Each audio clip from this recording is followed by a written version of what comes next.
Okay, we were just talking about Oh, the I told you about Olson and Johnson. Mhm. Well, George bought, when Gracie died, he bought it in the marble wall at Forest Lawn. He bought a double crypt crypt. Mhm. that was wide. It was this way. And Gracie is on the top one. And George used to go there once a month. He used to go and tell Gracie what he did all month and tell her all the new stuff he was doing. And he used to love that, to do that. And I went with him a few times. And I noticed it, and I told George the Olson and Johnson story. And I said, George, this is wrong. You got Gracie on top. And when you go, you're going to be on the bottom. So it's going to be Gracie and George instead of George and Gracie. I said, I think we ought to put Gracie on the, move her to the bottom so that when you die, it'll be Burns and Allen and for eternity. He looked and he said, no, he said, let's give her top billing. So that's the way it is now. So it's Burns on top of Burns. It's Allen and Burns. I thought it was an interesting story. A very touching story. I'm going to ask you about that. You represented two of the biggest men in radio and television. What is Jack Benny's legacy? If we look back at Jack Benny. He created a loving, endearing performer who made people happy and kept them laughing and make the world a little better place for them. And George Burns, what's his legacy? I think the same. I think they all thought George was a nice man who was funny and clever and bright and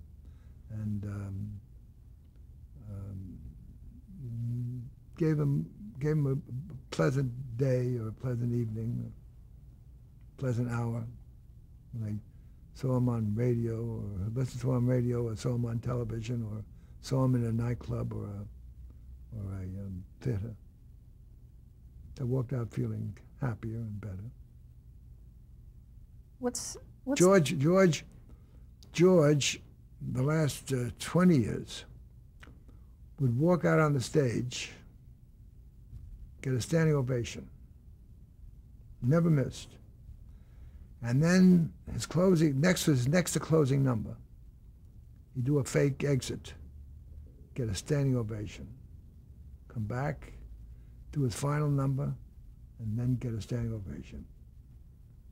And that was the thing. George's opening line of his act, the audience would, he'd come out, he'd do the standing ovation. He'd say, if you can stand, I can stand. And they'd laugh and they'd sit down and he'd go on with his act. What's the most important thing to remember when you're managing someone's career?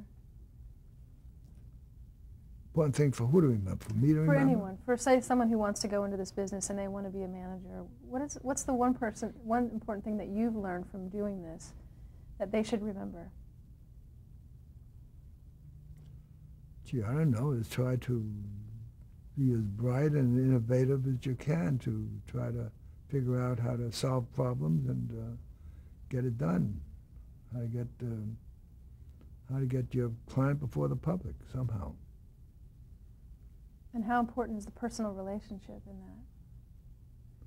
Well, it depends. Listen, Colonel Parker, I don't think had a great personal relationship with Elvis Presley.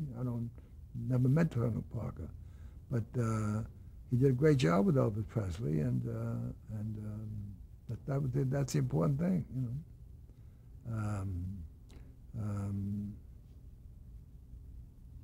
Fair enough. How do you see publicity? How do you see it now as compared to when you started in the business years ago? Do you see the industry changing at all, or is it pretty much what you were used to? Because now we have cable, we have so many different outlets now.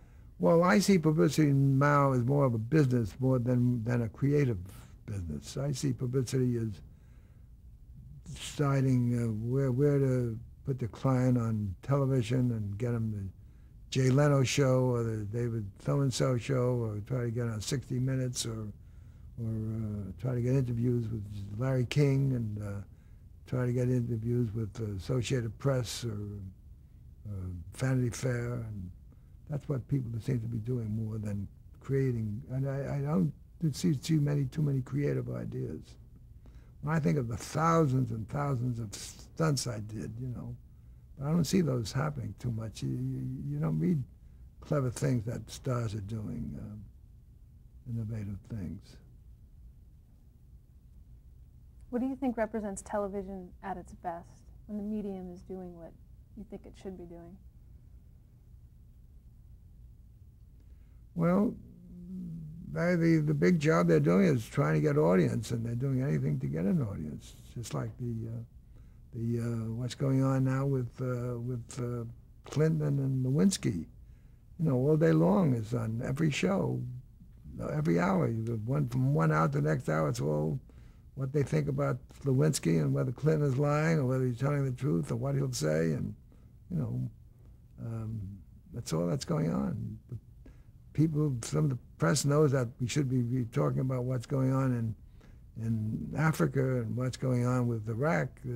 Everybody's forgotten about the important things of life.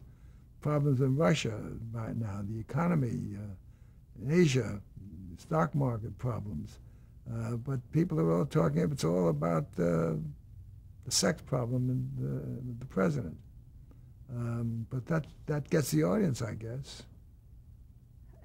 How have television audiences changed?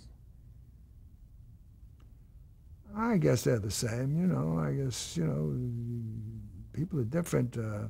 When I think of prices, when I think the Jack Benny show, we used to get $70,000 for the Jack Benny show.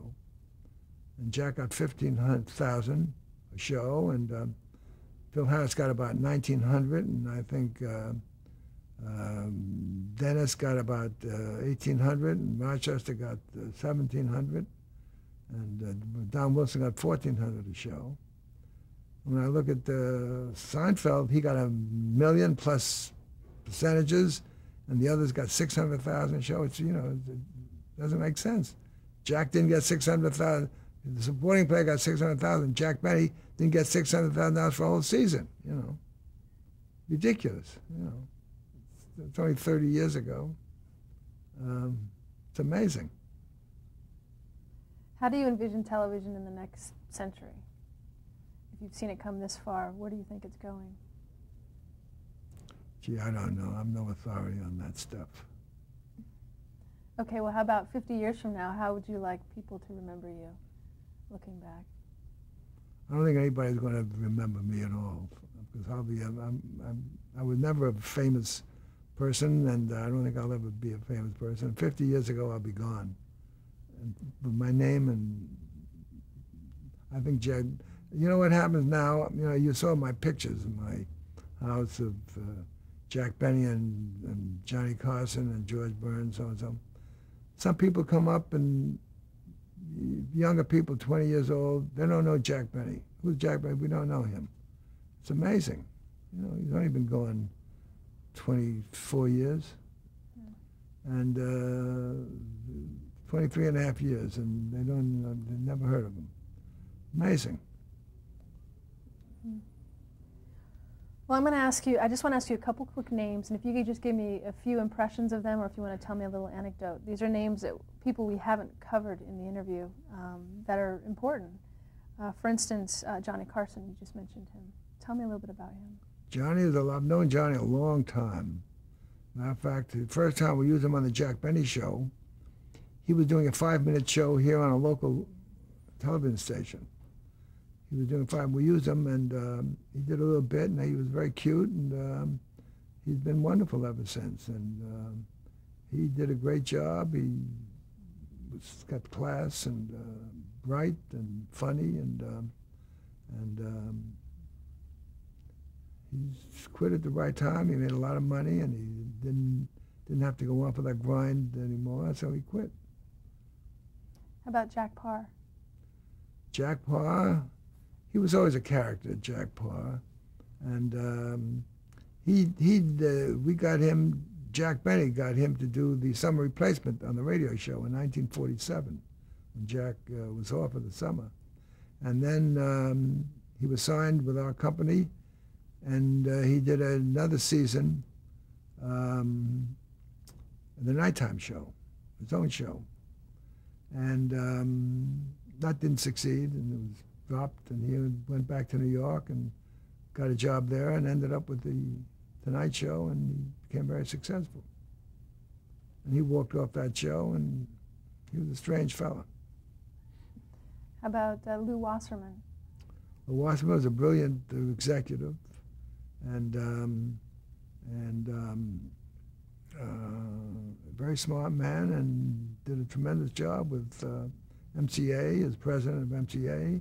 And then they bought Universal Studios, and they got out of the agency business, and ran the studio, and he did a great job with Universal. And he's a very charitable man, very bright. And he made the deal with me when, in 1961, he bought MCA, bought J&M Productions, which was our company, stock for stock. And I made the deal with Lou, I remember. I had lunch with him at Romanoff's, and we made the deal. And we got stock, and that stock, I wish I had held it all those years. It went up by 12 times. I sold most of it. Hi Everback. Hi Everback I knew very well, and he was a very, very nice fellow. He used to work on the Jack Benny Show once in a while. And I liked Hi. He's gone a year or so ago, I think. Just recently, actually. Bea Benaderet. Bea Benaderet is a very nice girl. She was a very good actress.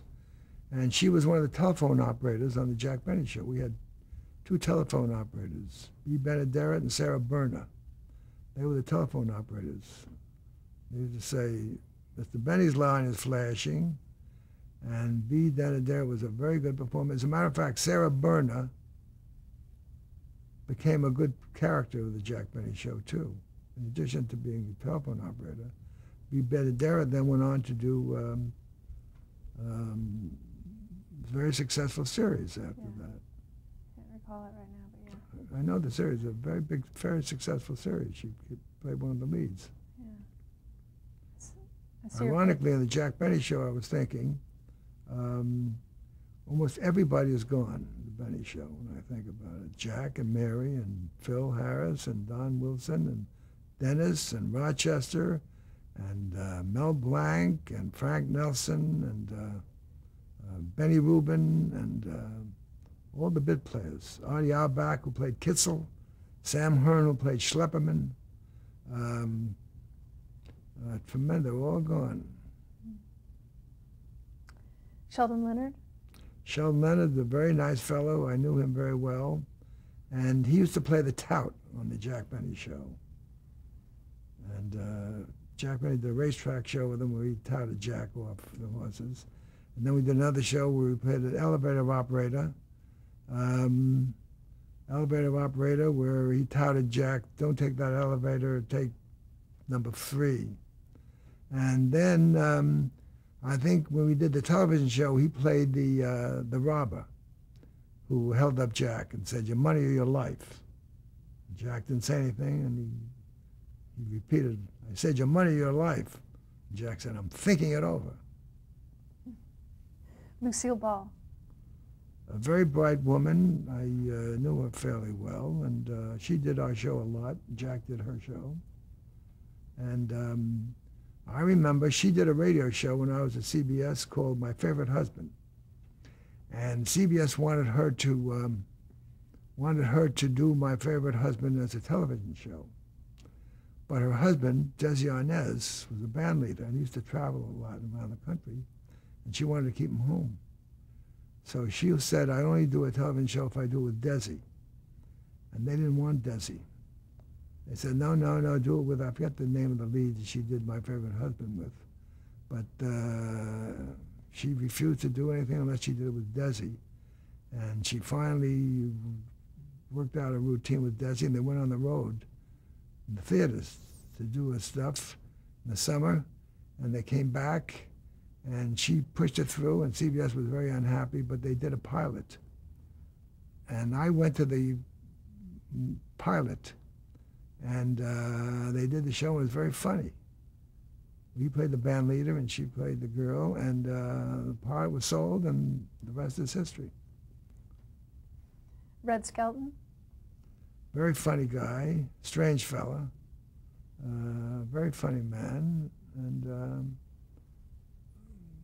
I don't think he got very close to too many people.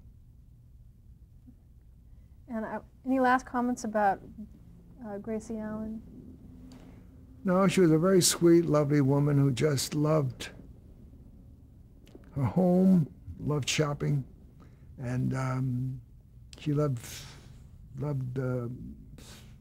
these little daytime soap operas. And there's a great story that one day George came home. He had just signed a new 2-year contract. And he rushed home, and he said, "Gracie, guess what?" She said, "Quiet, George." He said, "We just signed a new contract." She said, "I don't want to hear anything about it. Wait till I finish the Days of Our Lives," or whatever the show was. And when she finished the show, she turned it off and then said, "What is it?" And then he told her that they just signed a new 2-year contract. Any final things about Mary Livingston or Mary Benny? No, she didn't want to be a performer. She wasn't happy being a performer. She just wanted to be a lady, shop. And lastly, I have your wife, Marion. Marion? Yeah. Marion is a lovely girl, graduated from UCLA, and did various things. And she ended up, when I married her, she just finished, she was a school teacher for a year. And she went back to college, she went back to get a school teacher thing. And